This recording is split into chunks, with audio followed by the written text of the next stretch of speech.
সংশোধিত ওয়াকফ আইন ইস্যুতে রণক্ষেত্রে চেহারা নিয়েছিল মুর্শিদাবাদ। গত শুক্রবারের পর থেকে পরিস্থিতি স্বাভাবিক করতে ইতিমধ্যেই একাধিক পদক্ষেপ করা হয়েছে পুলিশ প্রশাসনের তরফে। মুর্শিদাবাদের বিভিন্ন এলাকায় মোতায়েন হয়েছে কেন্দ্রীয় বাহিনী, চলছে টহল। ধীরে ধীরে শান্ত হচ্ছে মুর্শিদাবাদ। কেন্দ্রীয় বাহিনীর নির্দেশে বুধবার মুর্শিদাবাদের ডোমকল, রবীন্দ্র মোড় সহ বিভিন্ন এলাকায় রুট মার্চ করে কেন্দ্রীয় বাহিনীর জওয়ানরা। উপস্থিত ছিলেন রানীনগর থানার আইসি পার্থসারথী মজুমদারও। মুর্শিদাবাদের কান্দিতেও রুট মার্চ কেন্দ্রীয় বাহিনীর। মল্লিকপুর, আলীনগর, শেরপুর এলাকা পরিদর্শন করেন। সঙ্গে উপস্থিত ছিলেন খড়গ্রাম থানার পুলিশ আধিকারিক সুরজিৎ হালদার। সাধারণ মানুষ থেকে পথ চলতি মানুষের সঙ্গে কথা বলার পাশাপাশি গুজবে কান না দেওয়ার আবেদন করা হয় পুলিশ প্রশাসনের তরফে।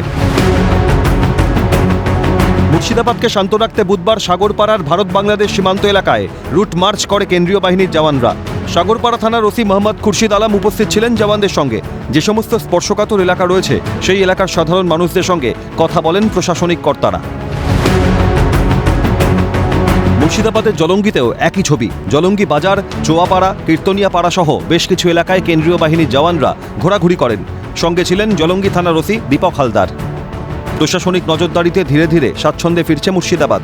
এখন দেখার কতদিনে পুরোপুরি স্বাভাবিক হয় পরিস্থিতি।